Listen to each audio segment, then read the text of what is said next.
Hello, people. Lovely to see you again. It's been a while. I have been a little busy, so I've not been recording. It's a pleasure to be back and nice to see you all. Today, I want to talk about customer service in Ghana.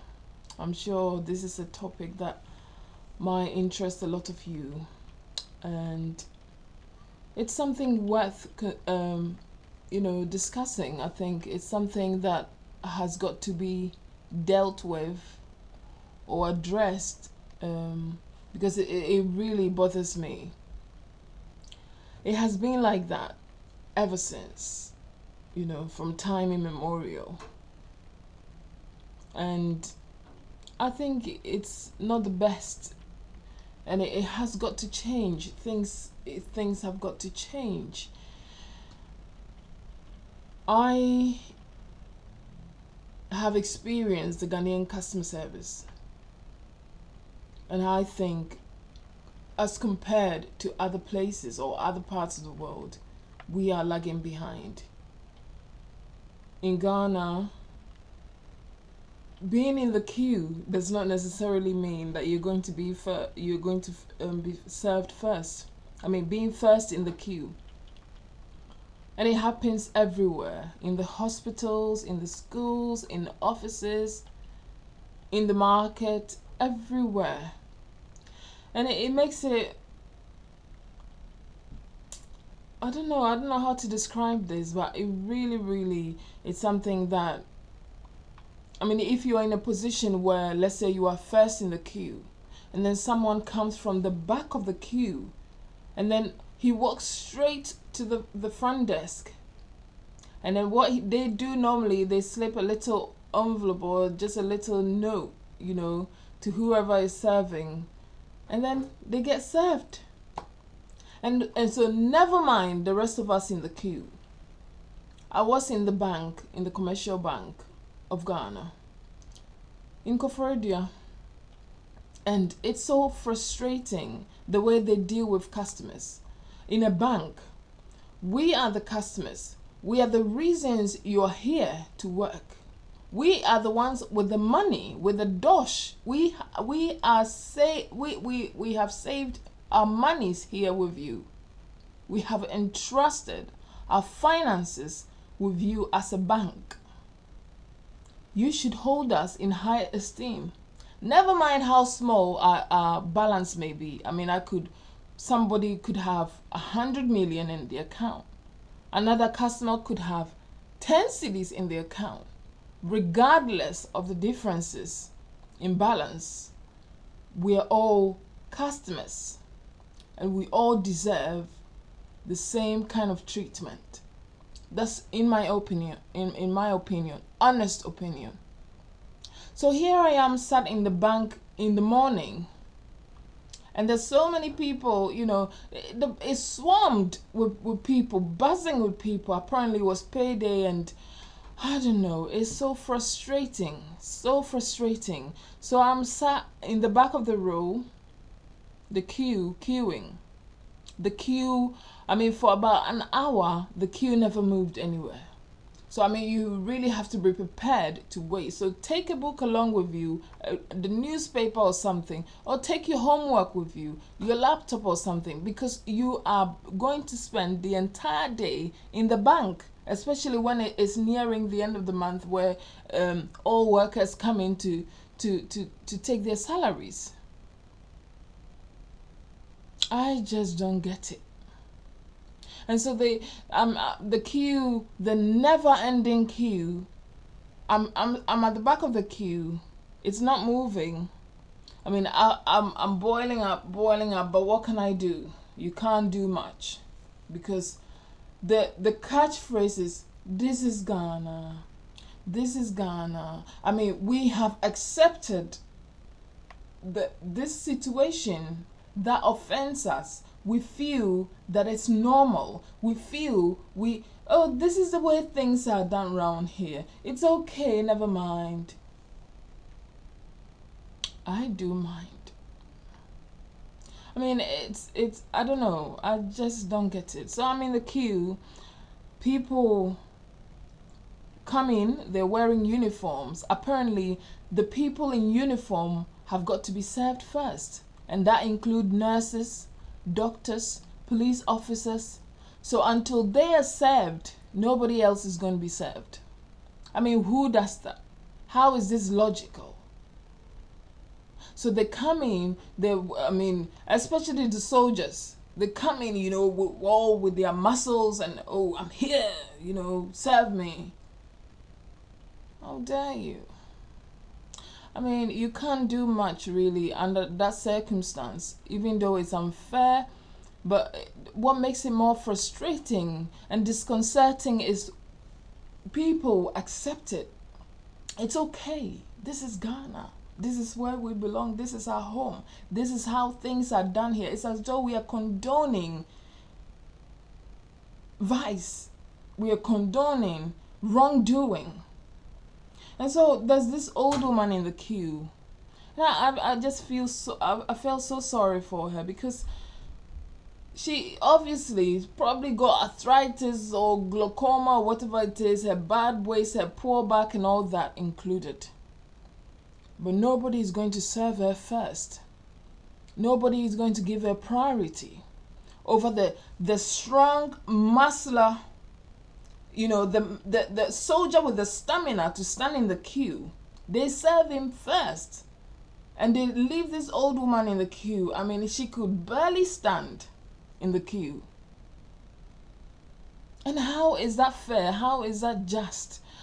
I don't get it. I just don't get it. You know, so it took about nearly 3 hours before it got to my turn. How frustrating. And then I get to the front of the queue.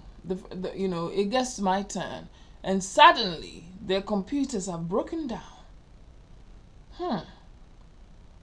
What am I to do? So you have to have a lot of patience.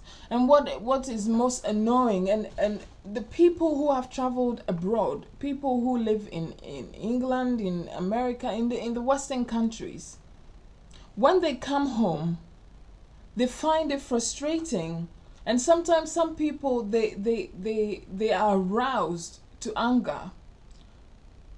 And local people find it difficult to deal with them because they feel, oh, you're faking it. You're so or buy da ben or be bodre. It's not like that.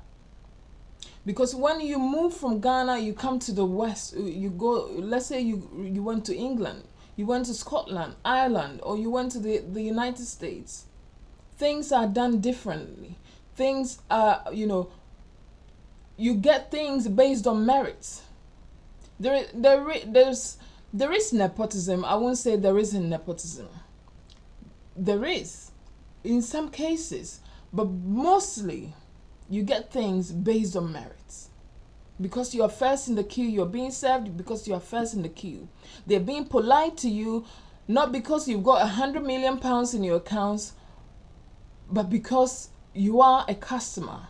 Regardless of how much you have in your account, they respect you. They accord you that respect because you are a valued customer.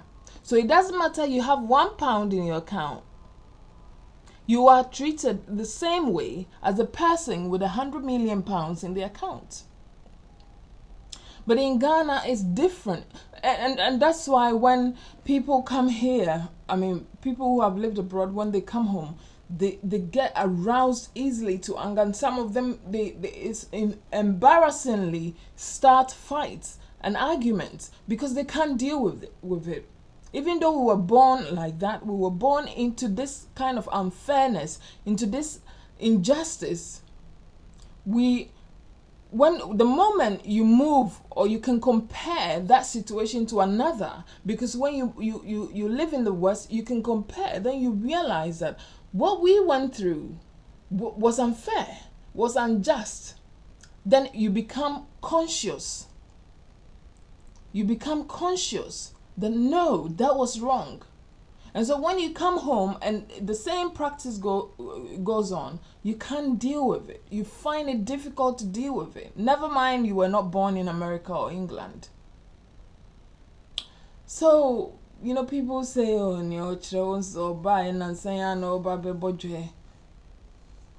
it's not like that. I mean, things have got to change.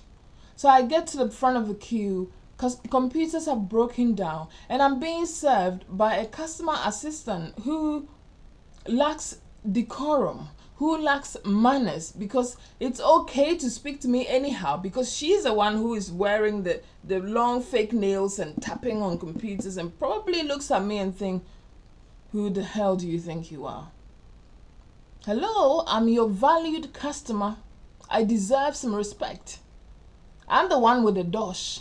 I'm the one with the money to save here. I'm the reason why you're being paid. So you need to accord me some respect. I'm not asking for too much. You need to show me that respect as a valued customer.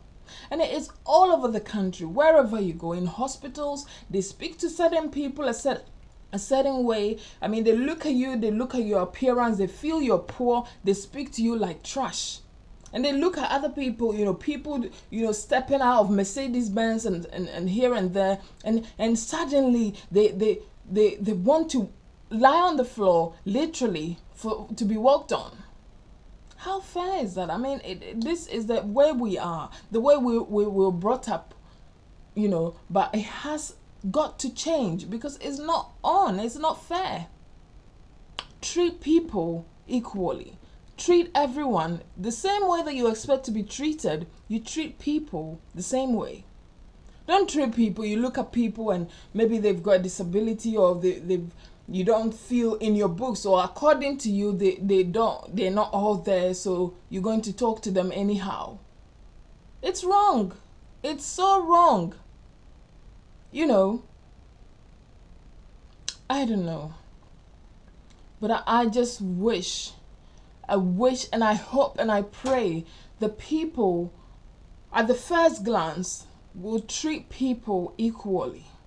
Do not discriminate because it feels horrible. Whoever is at the receiving end feels bad. It hurts their ego. They don't feel good about themselves because they've been spoken to like trash because of the way they look, because of their status, because of the color of their skin, because of the color of their eyes, because of the color of their hair, because of their tribe. It is so wrong, and we have to do something about it as a nation. Because I feel offended when someone discriminates against me because I'm black or because I'm African. And we get that a lot. Because I won't take that from anybody. And so I try to treat people with respect. Everyone. And I expect the same back. Anyway, thank you so much for watching, and I'll see you again.